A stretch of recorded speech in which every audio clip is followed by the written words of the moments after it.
Today, we are in Amsterdam. Yes, we are in one of the biggest customer success party of the year.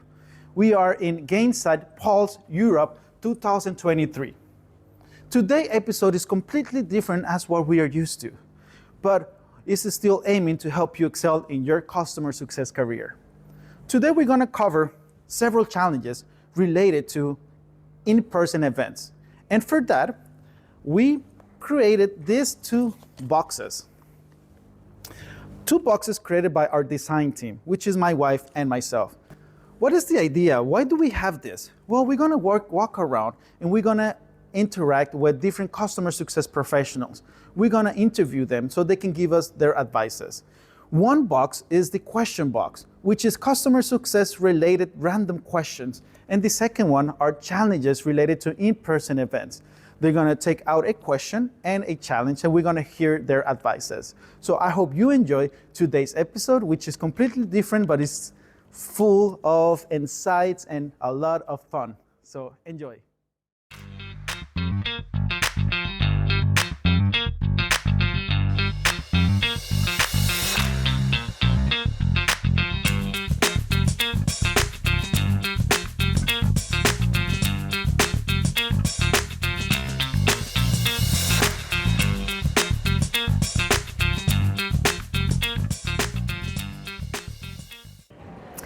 This is my question. If you were to write a book about your customer success experiences, what would the title be? This is such an awesome and such a difficult question because it could be done in so many creative ways, and I've been thinking of like at least 20 different titles, but I'm choosing The Sky is the Limit, because even my personal experience in customer success, I came from background in music, not knowing anything about it, and I felt very much at home as a profession because all the backgrounds are welcome, it's really needed, it provides different perspective. The more I learned, the more I knew and the more I progressed. So I feel that once you're in customer success, you are constantly learning every day so much in your own company from every single department. You're learning how they work, you have exposure to it. To think about your customers, every single customer is different. They have different businesses. You're again constantly exposed to so many different businesses, and you can constantly learn from them if you have an open mind. So what do you want to do within your customer success career or beyond? Like this is such a pool of opportunities, and I do really believe that the sky is just the limit afterwards because you're extremely well positioned for everything else. So this is my challenge. Engaging with speakers. If you're particularly impressed by a speaker, how would you suggest following up or connecting with them post-event?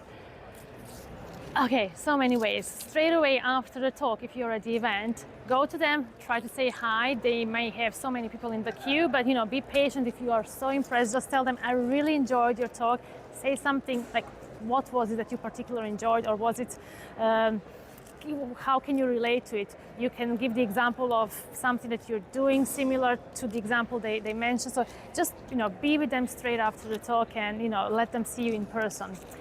Then, depending on the conference or the networking event, you can connect with them immediately on that app, as is the case here in Pulse, but then follow up straight away after on LinkedIn. Just go to their profile and connect them, but connect them with a note if it's the first time connecting, and say, oh, I really enjoy your talk on XYZ, and let's connect. Or if you're already connected but don't know them well, again, drop a quick message saying, it was so glad to hear your talk. This is what I like. This is what it helped me already in my career, etc. So speakers will definitely appreciate that. It's like such an easy way really to connect with them, and it will be memorable for them.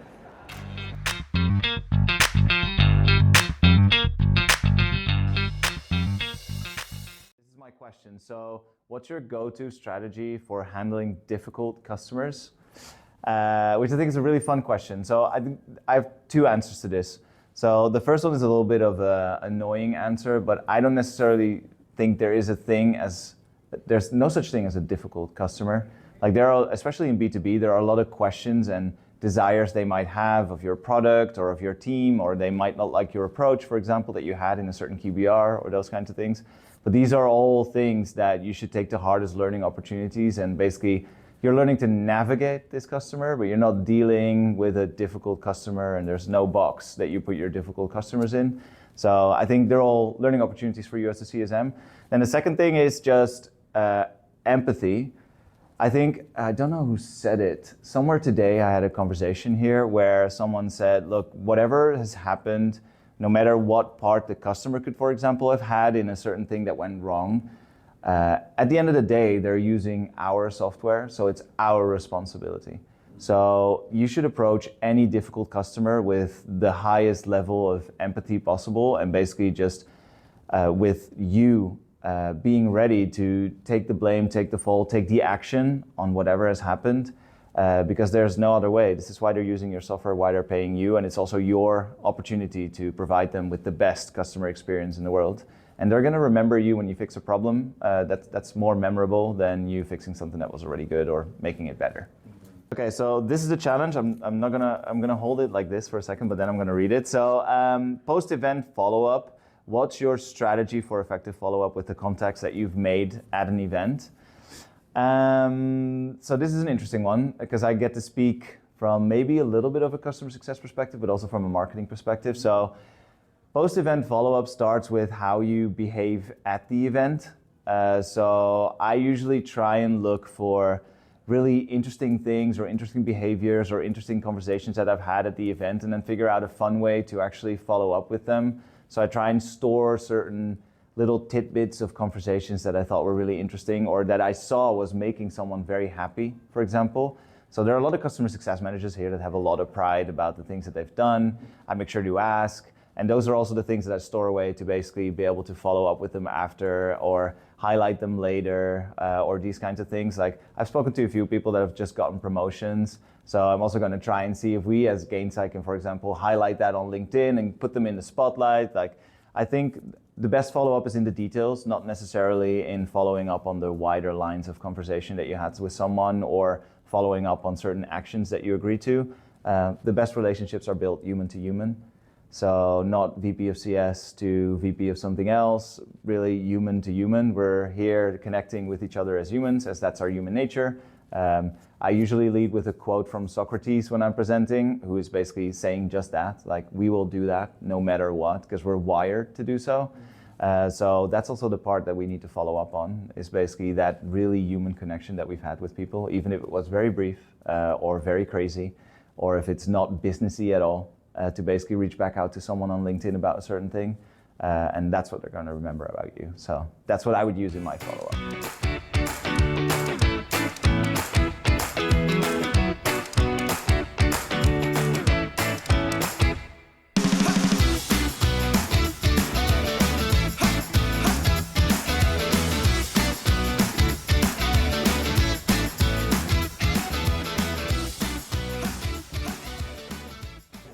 If you could have a superpower to help you in your job, what would it be and why? Good question.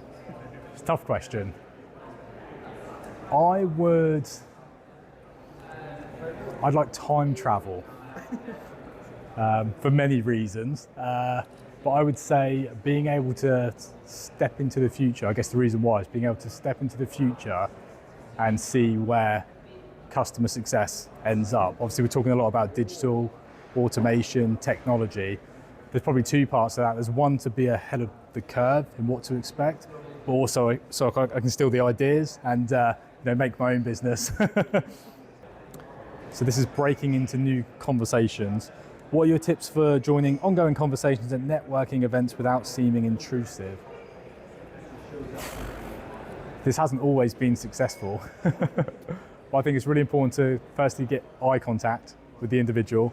And I think immediately you can kind of ascertain whether or not you're welcome to step in. I think if there's someone you've spotted that you perhaps recognise, then do a quick LinkedIn check. Make sure it is that person, double check their name badge, and then greet them by their name. But I'd say it's about kind of body language, and you'll know quickly enough whether or not they want to speak to you. So eye contact, and then make your move.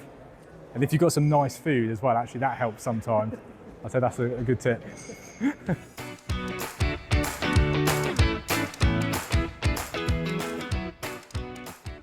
Okay, so my question is, what advice would you give to someone just starting their career in customer success? I started my journey in customer success just 3 years back, 4 years back, and I faced so many challenges. So I think one thing is just keep going.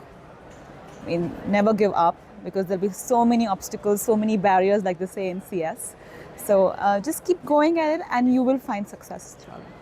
So this is the challenge. Overwhelming schedule. What strategies would you recommend for managing a packed event schedule without missing out on key sessions? Wow. So I've traveled from Dubai, and it was a 7-hour flight. And I made sure during the flight that I had downloaded my Pulse Europe app, made sure I booked my sessions in advance, and it really helped. The app really helped, just planning it ahead of time, making sure what you want to attend, what you want to do, just makes life easy. The event is also so well organized. Once you know where you need to get, it makes your life easy, so just plan.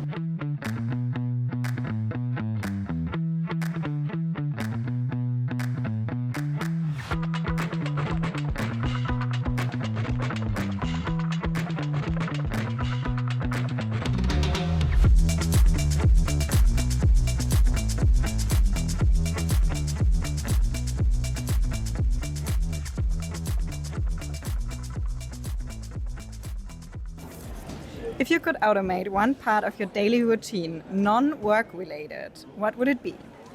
Laundry. Yeah. Dishes. Finished. Yeah, I would go with dishes too, actually. We should join households and Or then we'll have dusting. it. I don't Yeah. like dusting either. None of that's us. okay. That is kind of satisfying though. I like Yeah. that. Oh, really? Yeah. Oh, maybe that comes from my mother. The challenge is an overwhelming schedule. What strategies would you recommend for managing a packed event schedule without missing out on key sessions? Prepping before what you want to see. Maybe Fair. try to prioritize it. And maybe also make sure that you have like different topics on it. Yep. And not like only one topic for all your sessions. Or you want to focus on just one session or like one Depending on focus your topic. goals. Depends. Yeah. But I would also look out for companies that are kind of similar to ours or challenges that I can share so that I can listen to people that have done similar things. Love it. We have Okay. another Okay. challenge. All right. Maximizing learning. What's your strategy for absorbing and retaining the vast amount of information presented at the event? Notes, taking notes, Notes. for sure. Yes. Totally. And taking pictures of the slides. Yes. True, I'm trying to screenshot as much as I can Yeah. and screenshot people's contacts to remember that. Absolutely. Yep. And also, like at the end of the event, speaking to the other guests and ask them what their key learnings are. True. Leveraging the others. Yeah, absolutely. And I think taking just like, not just taking notes, but maybe summarizing the key points after each session, because then you've got, you've just got Still some top of actionable, mind. like top of Yeah. mind takeaways. Yeah, that you can.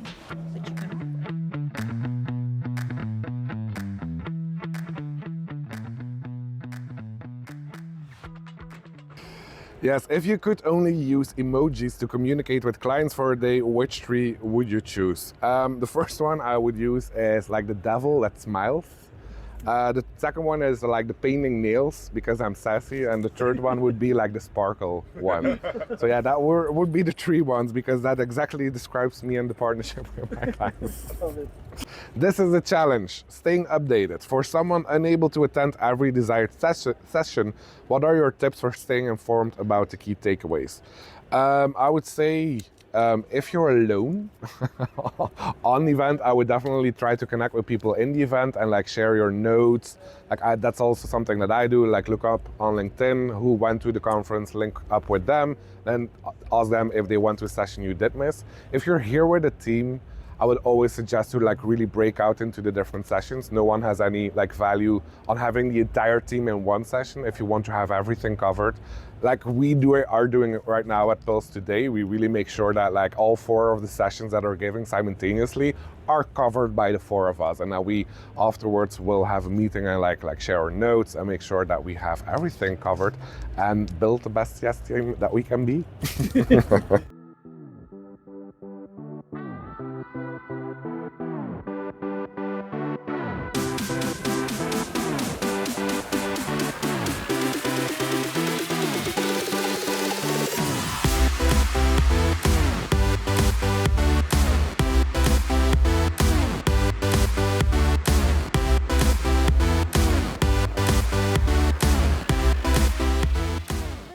question.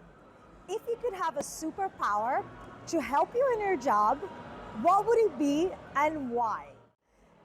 The superpower I'd love to have is to read minds. I think that would just save so much time and like literally help you tell customers exactly what they want to hear, help them with the challenges that they can't articulate. So yeah, reading minds would absolutely be my superpower. This is the challenge. Overwhelming schedule.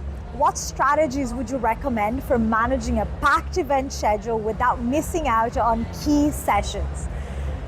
Well, I'm going to tell you what I wish I did, and I didn't do it, which is go into the agenda, see what's happening and what you want to see. Go and find the people who are leading the sessions on LinkedIn. See if you resonate with their content before you commit to being in that session, because there's so much great stuff to see. You want to make sure that you're seeing the stuff that's most relevant to you. And then look at the floor map. I literally spent my entire time during the conference asking people where the rooms were, and there was an entire map in the app. So review the sessions, do your research, look at the map, and then figure out how you're going to get from a place to the other. Get bathroom breaks.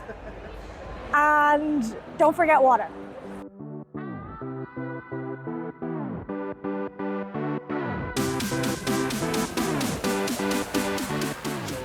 The question is, what is the biggest challenge facing customer success industry today? Of course, I don't work in customer success, I'm a recruiter, so it's going to be from a different perspective. There are a few challenges. I do think the biggest challenge at the moment is that salaries has dropped quite a lot. Due to that, some customer success managers need to take a pay cut. Of course, nobody wants to do that. It can demotivate them. Together, with a variable compensation that is increasing as well. I think that changes the industry at this moment. Challenges. Dealing with a busy environment. How do you recommend taking breaks to avoid burnout, especially in an event like this, which is 2 days? I think main thing is just know your limits, know what you can take, know when you run out of social battery, and don't go over it. What I've noticed is that when you go over that part, you also don't save any knowledge anymore. So just don't try to do it, just enjoy it, see who are there, connect with friends, CS enthusiasts. Can you share a tip for maintaining strong customer relationships remotely? I say keep a good cadence in getting in touch. Make sure you get on video so you're familiar, and just try and connect with people. This is the challenge. What's your strategy for effective follow-up with the contacts you've made at the event? I would say enough touches, use different channels to make sure that you're really reaching out to the people. Try and reference what you spoke about before, and just try and keep the conversation going from where you started. So, do you like that? Today's episode, we cover several challenges related to in-person events. I took the opportunity of being in Gainsight Pulse Europe 2023 to bring you different tips from different customer success leaders out there. Thank to each one of you who believed in this episode and took the time to actually put yourself in front of the camera. Thank you very much. I also want to thank Gainsight. Although I'm not representing Gainsight, I do have the permission to create this content. And for that, I really want to thank you. And also, I want to say that this was an amazing event that I definitely recommend everyone to go. That was it. So I hope you enjoyed today's episode, which I know there's a lot of areas to improve. So I'm open to feedback, but I did it with aiming to show you the challenges that we face in in-person events. Thank you very much. And always keep in mind that keep learning, keep growing, and let's keep improving the world of customer success. Until next time.